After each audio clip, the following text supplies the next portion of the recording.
Is coronavirus the end of New York as we know it? That's exactly what urbanist Joel Kotkin argued in a recent piece for Tablet magazine.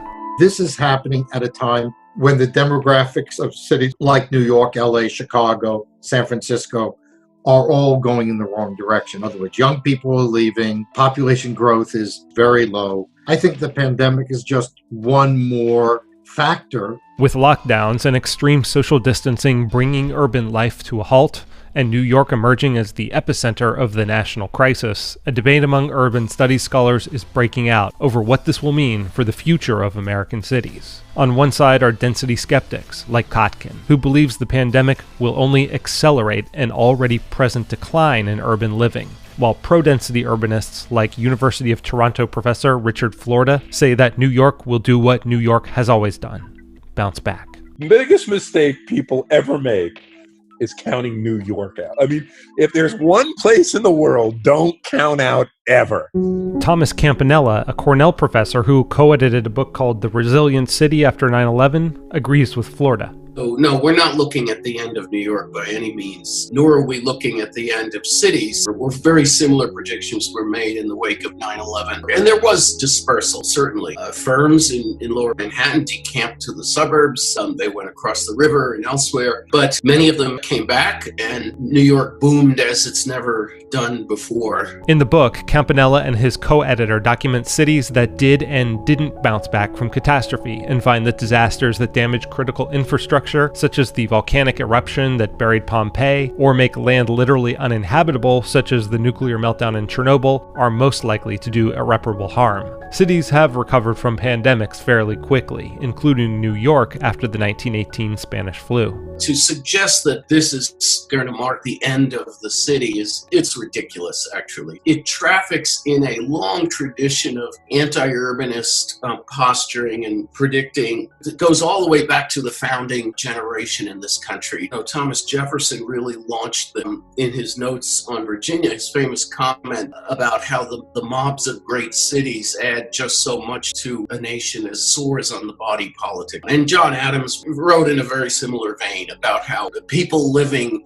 in crowded places in a small land area are prone to contagions of madness and folly, as he put it. De-densifying the city, that's not going to happen. We still have London and Florence and Venice and all these cities that underwent terrible pandemic diseases again and again and again. The Black Death was a once-a-generation phenomenon. I remember my grandmother telling me how she, as a little girl in Coney Island, remembered seeing the hearses every day going down Surf Avenue during the 1918 pandemic.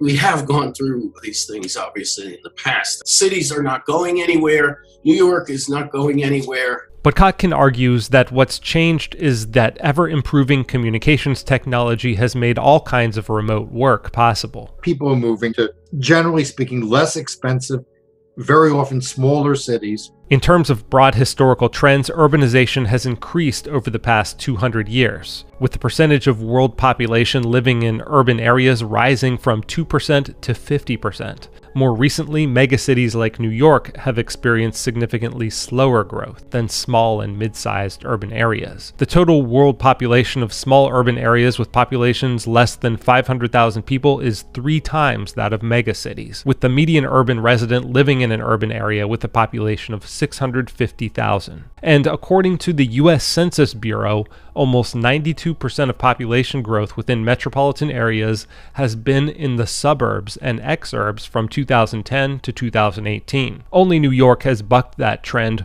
with rising density over that period. But Kotkin says New York isn't immune. What the pandemic may do, they may just accelerate some of this. I think there are going to be people who are going to have that memory of, God, I was living in the studio apartment in Manhattan when this happened, and I was essentially in lockdown, which felt like a prison cell.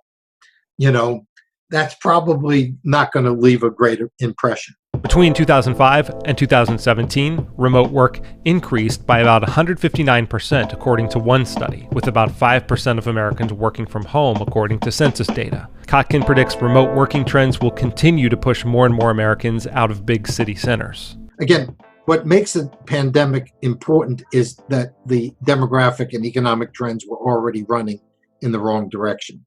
Like if you take a look at business service and high-tech employment.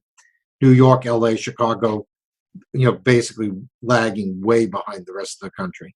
Finance jobs have been leaving New York for the last 20 years. But Florida points out that venture capital is still concentrated in the Bay Area and New York. He predicts that the coronavirus pandemic will lead to more geographic concentration. So at the same time that you're having people leave, San Francisco's share of the tech industry, the Bay Area, is increasing.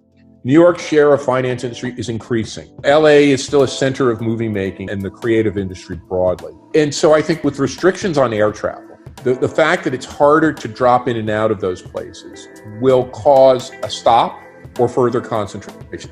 But Florida agrees with Kotkin that the growth of remote work will also continue to drive the growth of smaller cities in the American heartland. He points to a Kaiser Family Foundation project called Tulsa Remote, which pays tech workers a $10,000 stipend to move to Tulsa and work from home. They got tens of thousands of applications from people from San Francisco and New York and LA. And when I go to Tulsa, the people I meet are people from New York, from Chicago, from San Francisco, from LA. And so I think there is a possibility for some of these second and third tier communities, instead of trying to build a mini Silicon Valley, to literally say we're going to be a connected hub of remote workers to an incumbent economic center. And I think that can work. Despite his provocative headline, Kotkin isn't predicting New York's demise. Rather, he foresees a continued hollowing out of its middle class, with future population growth coming from young single workers, immigrants, and the ultra-wealthy. It's probably at this stage almost impossible to see a return of middle-class families to cities. Not necessarily because of housing stock or even prices, is the kind of governments that are being elected. That's something that people almost completely ignore. When you have governments that basically think that homeless people can pitch tents anywhere they want and that's okay, when they can shoot up in public and all that, governments that are in many ways very anti-business, it's going to have an effect. And the problem is, as the middle class has declined in these cities, the politics have gotten crazier and crazier. Here I am, a person of the left. But when you look at the dialogue popping from parts of the urban left, you just say, it's ludicrous. It has nothing to do with solving the problems of our cities. So that's where you could get a very broad coalition. If you're going to save cities, you're going to have to take some pretty strong steps, which I think the current mayors are probably reluctant to do. The city has enormous appeal, but it's going to have to deal with the crime problem, with the homeless problem, with the education problem, or else what it will do is it will move increasingly to a great place to be if you're rich, a great place to be if you're single and 25, and crappy for everyone else.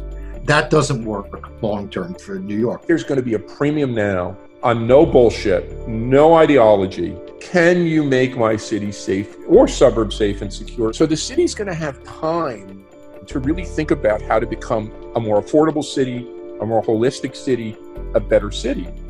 To be 100% honest, of any city in the world that you could point to over the course of the next 2 decades, New York has the brightest future. It still has the brightest future, but it's going to have a tough period of short to medium term adjustment to get there.